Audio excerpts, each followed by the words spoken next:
Hello friends, Jai Swaminarayan. Today's our session is on EMF equation of synchronous generator or alternator. Okay कि भी alternator का basic function है to convert mechanical energy into electrical energy. So electrical energy में EMF जो generate हो रहा है उसका मैग्नीट्यूड बेसिकली सो इक्वेशंस क्या होता है बेसिकली, तो वो हम आज डिफाइंड करेंगे. भाई अल्टरनेट जो जनरेट कर रहा है इन्हें वो किस पर डिपेंड कर रहा है, कौन कौन से पैरामीटर पर डिपेंड कर रहा है. Okay, so in last session we have gone through the winding of alternator. Okay, so वो भी वही इतना इम्पोर्टेंट है क्योंकि वो इसमें आएगा कि भाई वाइंडिंग्स के बेस पे ईएमएफ इक्वेशंस में ये चेंज आ रहे हैं. Okay, so let's start with that. First we know that कि भी अगर अल्टरनेटर की बात कर रहे हैं, जनरेटर की बात कर रहे हैं, तो कॉमन टर्म्स उसमें क्या क्या common terms. So we know the synchronous generator और alternator will give the EMF. So following is a derivation of the EMF equations of the alternator or generator. Okay, so that flux phi is nothing but a flux per pole in Weber, P is number of pole, N is a synchronous speed in RPM, F is a frequency in Hertz, Z normally indicate the total number of conductor, Z phase मतलब conductor per phase connected in series, and normally indicate Z/3 for the 3-phase system. Okay, now let's consider a single conductor placed in a slot. Okay, एक ही conductor और coil form define करेगा तो average EMF क्या generate होगा, that we know is nothing but is proportional to d∅/dt. Okay, Faraday's law. Okay, conductor equal to d∅/dt, average value of EMF induced in the conductor. Now for 1 revolutions of conductor average EMF per conductor क्या होगा, average EMF per conductor क्या होगा, तो वो पोल पे depend करेगा. तो average EMF per conductor is nothing but flux cut in 1 revolution by time taken for the 1 revolution. कि भाई फ्लक्स कितना कट किया और कितना टाइम लगा उसे फ्लक्स करने के लिए, कट करने के लिए. फ्लक्स टाइम 1 रिवॉल्यूशन के लिए कितना टाइम लगा, वही हमारा एवरेज ईएमएफ पर कंडक्टर होगा. तो भाई फ्लक्स कट कितना करेगा 1 रिवॉल्यूशन में, तो वो कंडक्टर पे डिपेंड करेगा. तो total flux cut in 1 revolution में कितना करेगा, flux into number of pole. तो ये मिल गया हमें flux per pole, sorry flux into pole. अब टाइम टेकन कितना होगा, time taken for completion of that 1 revolution, that is nothing but 60 by N we can say. Okay, second.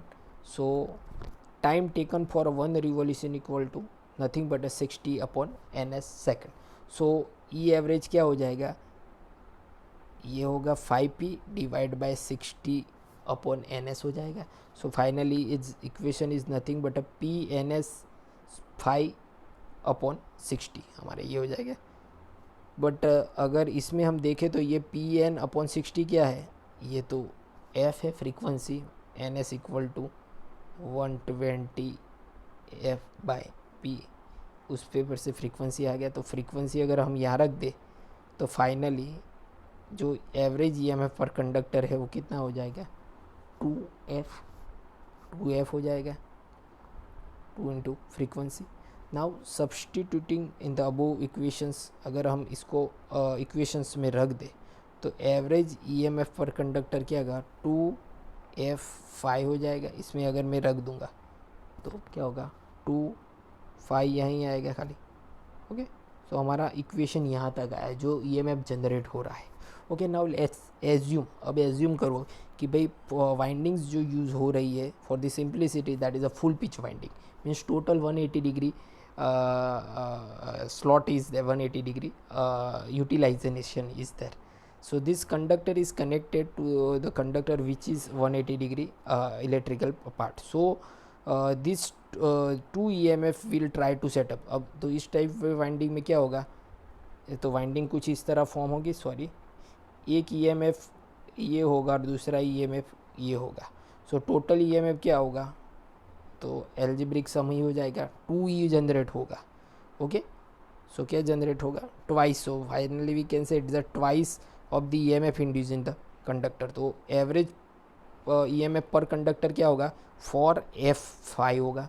तो average EMF per conductor क्या होगा, 2 into EMF per conductor, that is a for F5, ये वाला एक EMF यहाँ generate होगा, दूसरा तो रिजल्टन वाला क्या होगा, 2E हो जाएगा, लाइक दिस 2E जनरेट होगा। ये किसकी बात है, जब वाइंडिंग इज़ फुल पिच, ये फुल पिच वाइंडिंग की बात है। ओके, फुल पिच वाइंडिंग है तो okay. Now let's say that T phase will be the total number of turn per phase connected in series. Now assume that here concentrated winding is there, concentrated winding is there, so we can say that their place in a single slot per pole per phase. अब concentrated winding का पता है कि एक ही slot में winding आ जाती है। Okay, so induced EMF in all turn will be in the phase as a place in the single slot, hence EMF per phase will be algebraic sum of algebraic sum of EMFs per turn. So average EMF क्या होगा, ये वाला जो है F5 into T phase. Okay, so T phase के form में अगर defined किया जाए तो ये किस पे डिपेंड करेगा, दैट इज़ डिपेंड करेगा फॉर्म फैक्टर पे। So but in AC circuit RMS value of alternating is used and RMS value हम बेसिकली यूज़ करते हैं, तो इसका फॉर्म फैक्टर क्या है 1.1।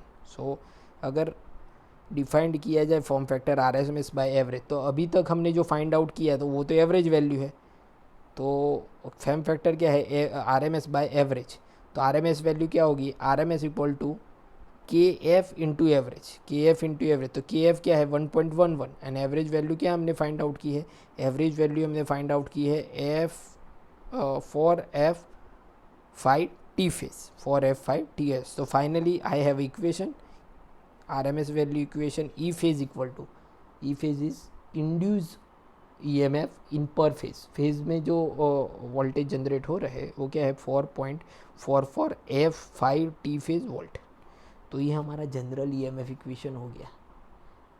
अंडरस्टैंड क्या किया हमने, कुछ किया नहीं है भाई। EMF जनरेट जो हम DC में जनरेट कर रहे थे वही हम इसमें भी कर रहे हैं, बट यहाँ frequency come in the picture, revolutions come in the picture, इसलिए। And finally we have some RMS value come in the picture, थोड़ा RMS वैल्यू वो आ गया। So finally we have E phase, ये होगा। ये कब की बात है, जब हमारे पास full pitch winding and concentrated winding हो तो EMF इक्वेशन क्या होगा, ये होगा। ओके, बट प्रैक्टिकली हम कौन सी वाइंडिंग यूज़ कर रहे हैं, हम शॉर्ट पिच वाइंडिंग यूज़ कर रहे हैं, शॉर्ट, और डिस्ट्रीब्यूटेड वाइंडिंग यूज़ कर रहे हैं। सो प्रैक्टिकली हम शॉर्ट पिच और डिस्ट्रीब्यूटेड वाइंडिंग यूज़ कर रहे हैं, तो इस इक्वेशन में थोड़ा चेंज आएगा, बिकॉज कोई पैरामीटर ऐड होगा। ओके, सो ये स्टैंडर्ड इक्वेशन है for the full pitch and concentrated type winding. EMF जो अल्टरनेट जनरेट करेगा वो इक्वेशन ये है, E phase equal to. Okay, so now let's say now अब but as mentioned earlier that the winding used in the alternator is a distributed and short pitch, hence the EMF induced slightly get affected. Obvious, let us see how affected of distributed and short pitched type winding on the EMF generation of the alternator. So below are the effect of which make the slight change of EMF equation of the alternator.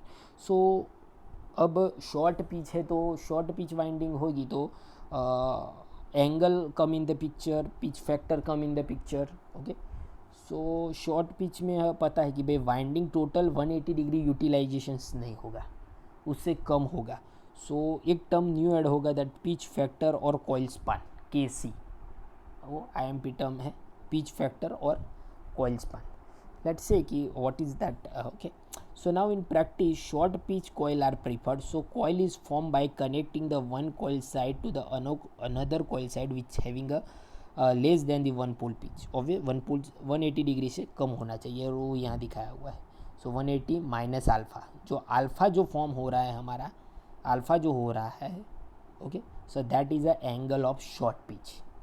अब हम short pitch बना रहे हैं तो उसके लिए जो angle generate होगा तो वो होगा short pitch angle, and that is indicate by alpha. So alpha basically है क्या, so alpha is nothing but 180 minus actual coil span of the coil, और alpha equal to beta into number of slot by which the coil are short pitch. Okay, और beta is nothing but a slot angle. Okay, जो हमने आगे winding portions में देखा था, क्या था beta.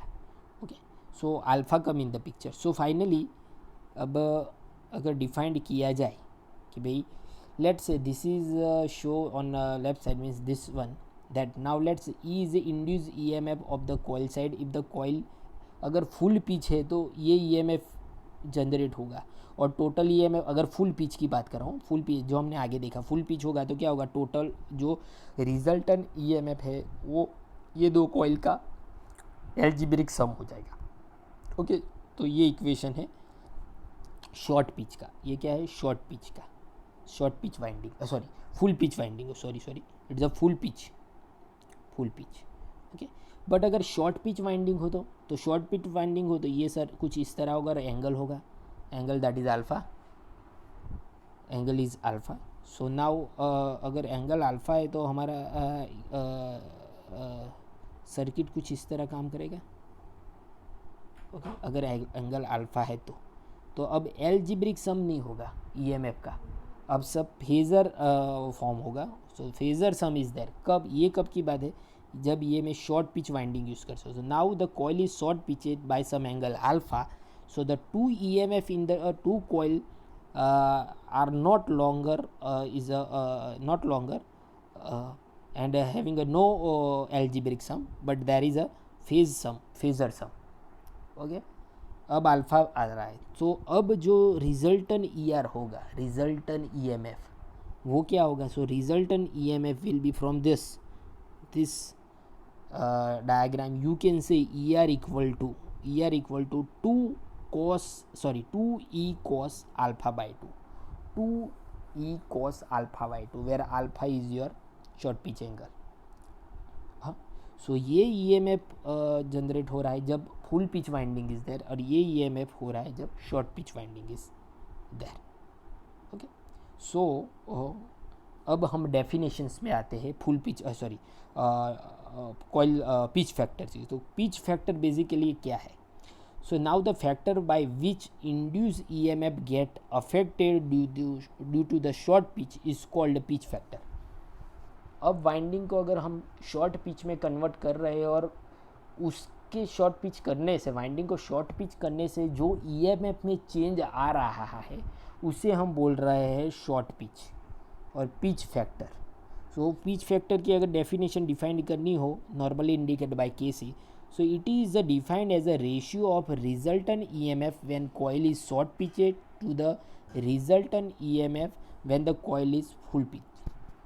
Okay, so KC equal to ER जब when coil is short pitched and ER when coil is full pitch. तो short pitch में ER क्या है, 2e cos alpha by 2. अगर मैं उसे और फुल पिच में क्या है 2e, और उन दोनों का रेशियो लिया जाए तो that is KC equal to cos alpha by 2 और where alpha equal to angle of short pitch. तो अब वाइंडिंग को अगर मैं शॉर्ट पिच में कन्वर्ट कर रहा हूँ, ओके, फुल पिच में से, तो जो चेंज आ रहा है उस चेंज को हम डिफाइंड कर रहे हैं, that is a pitch factor. Okay, तो अब इक्वेशन में पिच फैक्टर भी ऐड होगा, जो अगर मैं वाइंडिंग चेंज करूँगा तो, और दैट इज़ ये चेंज आ रहा है. तो ये बात हो गई जब वाइंडिंग को हम फुल पिच में से शॉर्ट पिच में कन्वर्ट कर रहे हैं. ओके, तो pitch factor come in the picture. Okay, same way अब डिस्ट्रीब्यूशन फैक्टर आ रहे हैं. अगर मैं वाइंडिंग को कॉन्सेंट्रेटेड में से डिस्ट्रीब्यूट में कन्वर्ट कर रहा हूँ. Okay, so similarly to the full pitch coil, concentrated winding also are rare in practice. Concentrated भी वेरी रेयर यूज़ हो रहा है.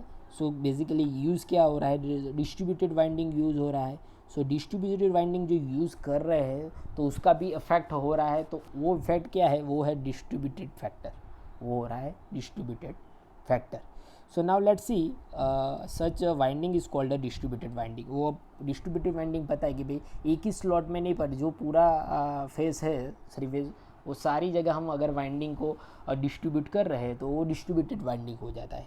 सो नाउ लेट्स से कंसिडर के भाई 18 स्लॉट है और 2 पोल अल्टरनेटर है, तो slot per pole n equal to क्या होगा, n हो जाएगा, और अगर बीटा डिफाइंड करें तो 20 डिग्री फेज शिफ्ट आएगा और पर फेज कितना हो जाएगा, पर फेज 3 कॉइल फॉर्म डिफाइंड करेगा, पर फेज कितना करेगा, 3 कॉइल करेगा. So in concentrated type all the coil side will place in one slot. So EMF induced in all coil will be a maxima or minima at the same time. All of them will be in the phase. Okay. So अगर हम distributed में कर रहे हैं तो distributed में क्या हो रहा है, तो भाई एंगल विल बी देयर और angle will be there. So here distributed winding is show and some phase difference is given. और फेज डिफरेंस कितना है, 20 डिग्री का. अगर लास्ट एग्जांपल में हमने देखा कि भाई कितना मिल रहा है, तो यहाँ आप देख सकते हो कि भाई कितना मिल रहा है, सॉरी 20 डिग्री मिल रहा है. तो अगर उसका फेज़र हम डिफाइंड करें तो देखो ये एक वाइंडिंग का है, फिर ये 20 डिग्री, देन 20 डिग्री फेज, तो रिजल्ट इन तीनों का हमें मिलेगा. Okay. So though the magnitude of EMF each coil will be the same as E, okay, where phase difference beta equal to 20 degree. Okay, so the factor by which there is a reduction in EMF due to the distribution of the coil is called a distribution factor. So distribution factor हम इसे बोलते हैं कि भाई जिसकी वजह से EMF कम हो रहा है. ओके, सो इसे हम डिस्ट्रीब्यूशन फैक्टर डिफाइन कर रहे हैं. ओके, सो अगर let's say go in detail कि भाई कि how mathematically it's work. So let's assume, here हम एज्यूम किया है कि भाई m numbers of slots is there. Okay okay, so now let's say general that n slots per pole and m slot per pole per phases is there. Okay, 3 phase नहीं but m slot per full phases is there. So there will be a m coil distributed under the pole per phase connected in series. So EMF जो generate हो रहा है, induce हो रहा है पर coil, that is say E. Then all the m EMF induce in the coil will be a successive phase difference of beta equal to 180 degree divide by n. Okay, when finding out the phasor sum of all them, phasor diagram will be approach a shape of m equal side of polygon circumscribed by the semicircle of radius r, and this is shown in figure. So let's say कि भाई ये side से कि भाई ये हमारी radius है, एक पॉइंट, ये वन साइड, दूसरा ये स्लॉट, तीसरा ये slot. Numbers of slot per pole surface is there. Okay, number of हमने डिफाइन किया कहाँ तक, m तक जाते हैं, m नंबर. तो अब यहाँ से हम जो ये लेंथ डिफाइन कर रहे हैं वो है r, ये r है, और ये क्या है, ये है हमारा induce EMF that is E.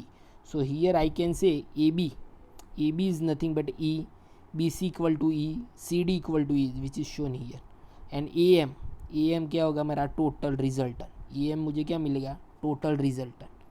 Okay, and the angle of that is beta. ये एंगल हमने बीटा डिफाइंड किया है, और जो लोअर वन है नीचे वाला दैट इज़ एक्स, जो हमें फाइंड आउट करना है सम हाउ डिफाइंड करने के लिए कोई भी. Okay, so now let's say base angle equal to x. So angle OAB equal to angle OBA and angle OBC equal to x. Same way upper angle जो angle O के साथ है, ये वाला angle that is a beta, AOB BOC COD equal to beta. Okay, कहाँ तक जा रहे हैं, फॉर m तक जा रहा है तो फाइनल वाला एंगल m बीटा हो जाएगा. Total angle will be m beta. Okay, m beta. So अगर मैं कोई एक ट्रायंगल डिफाइंड कर लूँ, तो कोई भी एक ट्रायंगल डिफाइंड कर दो, मतलब लेट्स से OAM डिफाइंड करना है मुझे, OAM डिफाइंड करना है, कोई भी एक डिफाइंड कर दो. लेट्स से मैं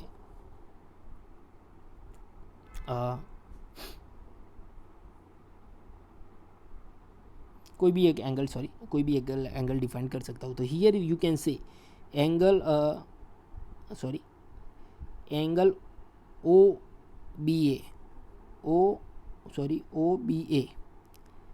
तो ये ट्रायंगल अगर मैं डिफाइन कर लूँ OAB, तो इसमें ये तीनों एंगल का सम क्या होगा, ये तीनों एंगल का मतलब beta plus x equal to 180 होगा. ट्रायंगल हो जाएगा तो ट्रायंगल का सम कितना होता है, इंटरनल एंगल का 180 होता है. अगर मैं ट्रायंगल OAB कंसीडर करूँ तो angle O plus angle B plus angle A equal to 180 degree हो जाएगा, एंगल बी प्लस एंगल यहाँ हो जाएगा 180 degree. Okay, so finally I can write 2x beta 2x plus beta equal to 180 degree. Okay, now if इसमें ही if the M is the mid point of the last phasor. Okay, अगर मैं ये triangle define करूँ तो okay triangle तो क्या होगा, angle A O M equal to m beta, वो हमने आगे डिफाइन कर दिया था, अभी बोला था कि भाई इसका एंगल एम बीटा होता है. ओके, और ये रिजल्टन में A M is my resultant. Okay, so अगर कोई भी एक ट्राइंगल में डिफाइन कर लो तो हियर में अगर ये ट्राइंगल डिफाइन करता हूँ ओ ए बी, तो ए बी तो टोटल हमारा ई है, तो आधा कितना होगा, सॉरी ई बाई टू होगा. एंगल इन दोनों के बीच में बीटा था तो आधा एंगल बीटा बाई टू होगा. ओके, सो अगर रिजल्टन ई डिफाइंड करना है तो रिजल्टन ई मेरा क्या होगा, 2r sine beta by to होगा. हियर आप देख सकते हो ये मेरा r है,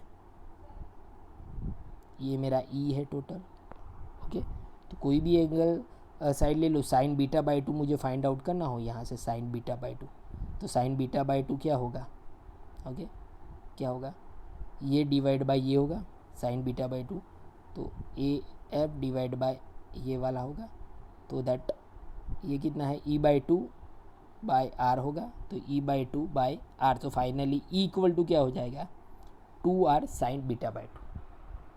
ओके, क्या होगा 2r. तो ये तो मैंने ये वाला ट्राइंगल डिफाइंड किया था, फर्स्ट वन ये वाला ट्राइंगल.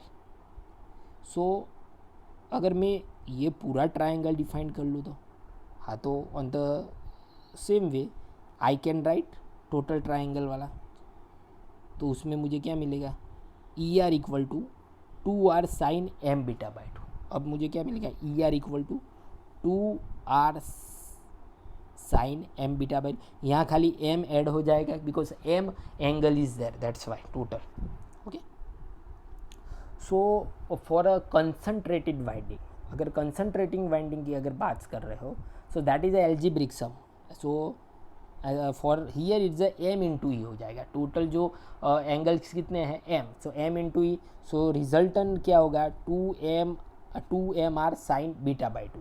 तो ये मुझे मिला, क्या मिला, कंसंट्रेटेड के लिए, और डिस्ट्रीब्यूटेड के लिए मुझे जो मिला है वो कौन सा है, डिस्ट्रीब्यूटेड के लिए मिले जो मिला दैट दिस इज दिस.